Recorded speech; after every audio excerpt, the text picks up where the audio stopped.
let's talk about this group, which may be the best in the NFL, and if it's not the best in the NFL, is top 3. Are all these guys going to make the team? And how is Robert Saleh going to divide the playing time between all of those people I just named? I didn't even name a couple back of the roster people. Those are all the main guys I feel like we needed to mention. How does this work? Man, all right, let's get into it. I mean, number one, this is, and I'll toss to Dan pretty quickly here because this is his baby. But, Dan, the good thing about this group, isn't it the most defined roles of it? They have the depth. They have the high-end talent. They have the role talent. But you can look at every guy on this team, in this unit, and be like, okay, I know exactly what you are, what you do well, and you're playing in a system that will ask that of you properly, right? Exactly. And, of course, I just sneezed as soon as we're talking about defensive line in honor of You got so excited. That's exactly it. I think they have very clear defined roles, and that's why they've never been worried about it. You kind of hear I feel like they've been hinting at it a little bit in a lot of the interviews that they've done, but we could see it on tape last year. John Frankenmeyer played a lot of edge, but Jermaine Johnson he's usually very quiet. Very recently, he was kind of just like, I was one of the best run defenders in the NFL if you looked at the numbers, and then quietly went away, and I'm like, somebody's talking like they're gonna be playing a lot more on early downs. I think they have very clear defined roles.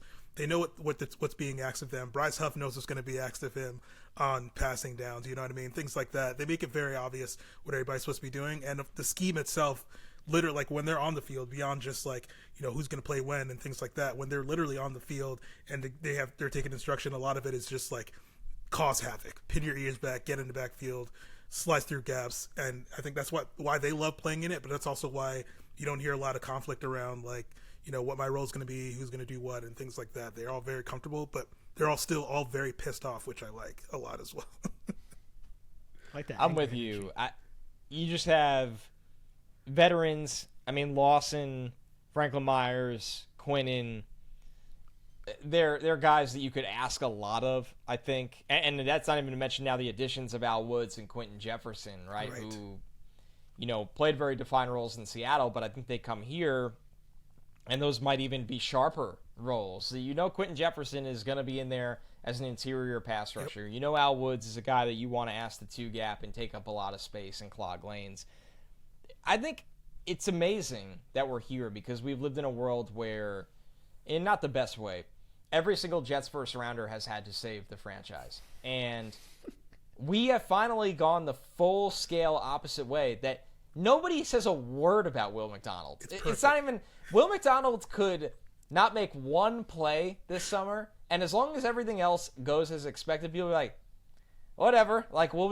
And I'll say this, he's going to make plays. Mm-hmm. He's going to make a lot of plays. But it's, I think the addition of Will McDonald into this group, just picturing him and Bryce Huff being able to rush on 3rd and longs to close out a game is one of the most...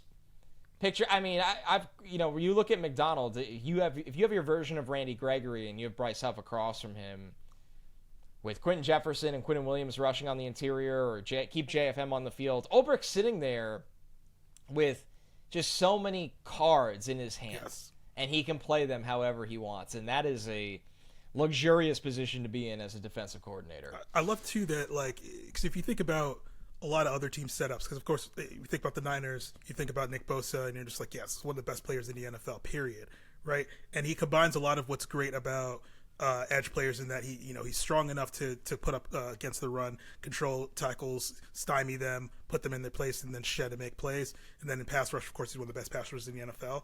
And it's it's great to have that player. It is great to have that player. It is sometimes as good, if not better, to have a guy that's going to punch you in the face on 1st and 2nd down. I always love saying this, on some of the other pods, we talked about this a little bit. You have someone like JFM or someone like Jermaine Johnson who's just going to air out your chest on early downs, and then you have to put up with that and then see Bryce Huff run a circle around you on 3rd down, and then he just go through it over and over and over and over again. So that's the one thing around the NFL that we know in general. This is a fact about the NFL. They're not going to line change your tackles. So your tackles are just going to have to be in hell for all 4 quarters. It's right. It's a perfect example. It's like dealing with a 4-pitch starter for 7 innings, and then in the 8th inning you're dealing with the side armor, and then in the 9th inning somebody's throwing 101 miles an hour on the corners, Exactly. and you're like, I just saw 3 different things in 3 different at bats, and I can't put a ball in play. Right. That's kind of the Jets pass rush right Yes. now for a tackle. Yes.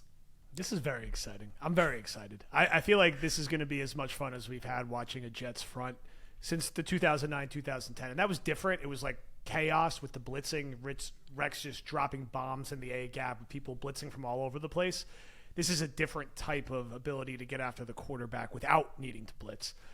That it's just going to be fun. And they've assembled their version of what Saleh had with the 49ers, and we saw what he was able to do with that, and it's why I get less panicky about regression. Now, we go to the linebacker group. C.J. Mosley, still an all-pro, still one of the best at what he does. Another coach out there. One of the coolest plays I've ever seen in person relatively recently was that Titans game from a few years ago where he literally went to every single player on the defense pre-snap, lined them up, like called the play, and then they just blew up Tannehill on 3rd down for a huge sack. That was the game they had like 7 or 8 sacks. I think JFM had like 2.5 or 3 himself. Mosley's still very special and still very important to this defense. Quincy Williams, the Jets have really tapped into him here. If they can allow him to just go downhill and wreak havoc, he's good at that, and he has cleaned up some of the mental errors in recent years. As it stands right now, no Quan Alexander.